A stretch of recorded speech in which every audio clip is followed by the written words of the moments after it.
un ejército, avanzaban miles de personas juntas. Entre sus piernas, una nube de un extraño color verde. Yo conocía a algunos de ellos. Tenían banderas que ponían en grandes letras Trump 2020 o Trump es mi presidente. ¿Cuál era su destino? El Capitolio de los Estados Unidos, en Washington, D.C.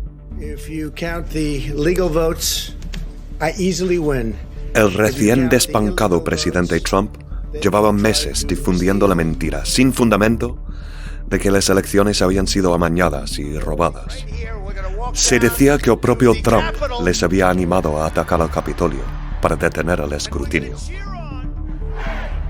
Con gritos y cantando el himno nacional, derrumbaron las vallas y aplastaron a los agentes, apresurándose para entrar en la sede de poder más importante del país. Y se desató la tormenta. Disparos con balas de goma, también con balas de verdad, chorros de spray de pimienta, golpes con martillos, bates de béisbol y con porras. Envueltos todos en esa nube verde, formaban una marea que entraría con chillidos enloquecidos, que destrozaría el interior, que obligaría a la evacuación de todos los legisladores y que, al final, dejaría un saldo de 5 fallecidos y más de 100 heridos.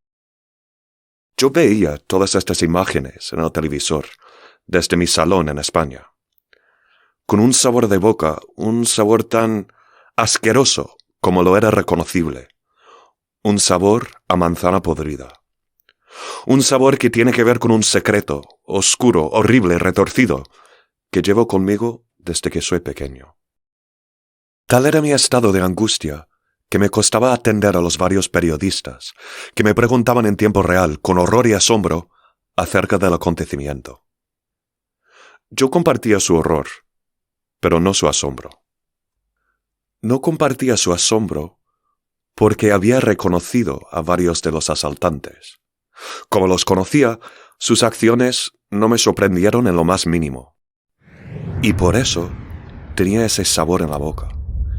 Ese sabor que venía del secreto de mi infancia. Porque entre los supuestos soldados había una gran cruz de madera.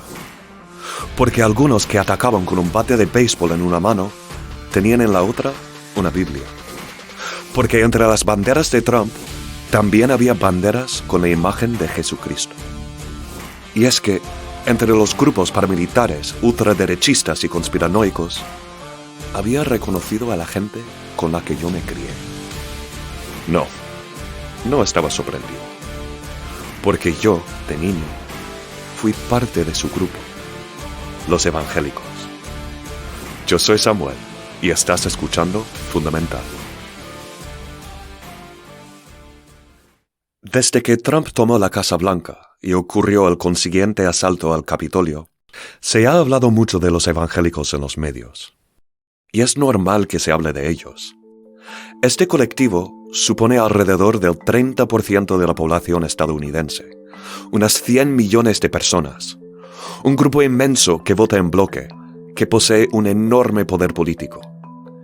Y es que el 80% de ellos votó a Trump en las últimas elecciones. Los evangélicos también están al frente de las llamadas guerras culturales, en contra del aborto, la homosexualidad, los derechos de la mujer. Tienen una creencia en la superioridad de los Estados Unidos dentro de la comunidad internacional, como el país elegido de Dios.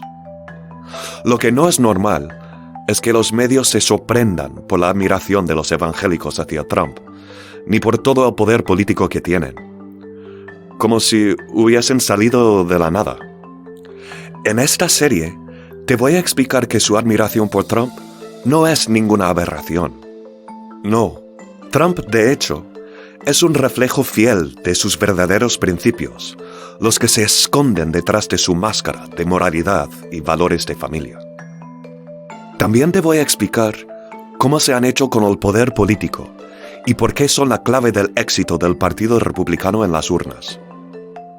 Y es que no han salido de la nada, ni mucho menos. Llevan décadas preparando toda una generación de políticos y activistas totalmente comprometidos con la causa, personas obedientes que no cuestionan nunca los principios del colectivo. Lo sé porque a mí también me formaron para ser activista evangélico, solo que luego me pasé al otro lado. Estas personas ahora ocupan todas las esferas de gobierno, desde las administraciones a nivel local o estatal, como por ejemplo Sarah Palin, o Reagan, Bush padre e hijo, y Trump en el despacho oval. Su estrategia está funcionando, por cierto. Ya ganó Trump una vez, han conseguido ilegalizar el aborto, y ahora los derechos de los homosexuales corren muy serio peligro. No van a parar. He realizado años de rigurosa investigación histórica para contarte esta historia. A modo de documental, vas a ir conociendo a las figuras clave que, desde hace casi 100 años, han dado forma al colectivo evangélico. Personas como Bob Jones, el primer gran fundamentalista con un imperio mediático. Bill Gothard, que ha fomentado una educación entre millones de familias que es estrictamente bíblica, sexista y anticientífica, en la que el abuso físico es un mandato de Dios. O Jerry Falwell, que, junto con su hijo, hizo de ellos una potencia política que, en última instancia, llevaría a Trump a la Casa Blanca. Pero además, te voy a hablar de mi propia infancia, de cómo es el día a día en la vida de un niño fundamentalista. No iba al colegio, me obligaban a vestirme de cierta manera, me aislaban del mundo exterior, para prepararme a luchar en una guerra imaginaria. Todo con un estricto control sobre mi formación, castigos bíblicos y una obsesión por la patria. Como un cuento, te voy a contar cómo descubrí lo que era la niebla verde esa, entre las piernas de los asaltantes al Capitolio, con su sabor a manzana podrida. ¿Y cuál es? ¿Y qué tiene que ver con esta niebla? El retorcido secreto que llevo desde hace muchos, muchos años en mi interior. Esta es una historia violenta de sexo, de mujeres con trenzas en iglesias, de maltratos tanto físicos como psicológicos, de un racismo enquistado, de adoración por la bandera de los Estados Unidos, de lenguas de ángeles y de gritos de guerra. Vas a entender que los evangélicos han sido manipulados, hasta tal punto que han sido convencidos de que su salvación depende de su voto al Partido Republicano. Manipulados hasta admirar a un ser como es Trump. Pero esta serie no va de Trump. Es una figura clave, sí, pero Trump es un mero síntoma del mal del que sufren los fundamentalistas. Y es importante que comprendas este mal, porque se está extendiendo. Con Bolsonaro en Brasil, Orbán en Hungría con su patente homofobia, La plataforma Hazte Oír se ha manifestado este domingo por las calles de Madrid. O aquí en España. A favor de la libertad de expresión. Y es que este mal, con orígenes en las iglesias de los Estados Unidos, tiene repercusiones internacionales que nunca te habías imaginado. En la manifestación contra la crisis climática, Desde el cambio climático, Al tiempo que los gobiernos estudian medidas más estrictas, hasta las vacunas, el auge de la extrema derecha en todo el planeta, Esto es Mariupol, la ciudad ucraniana. la guerra en Ucrania y más que vas a descubrir en esta serie. Para parar este mal, tienes que comprenderlo. Así que ven conmigo. Te voy a contar mi secreto y su relación con la misteriosa niebla. Vamos a viajar a los Estados Unidos, a vivir entre los evangélicos.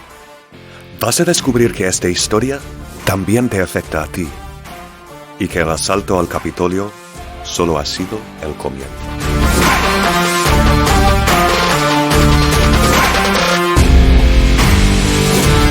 Yo soy Samuel, tu presentador.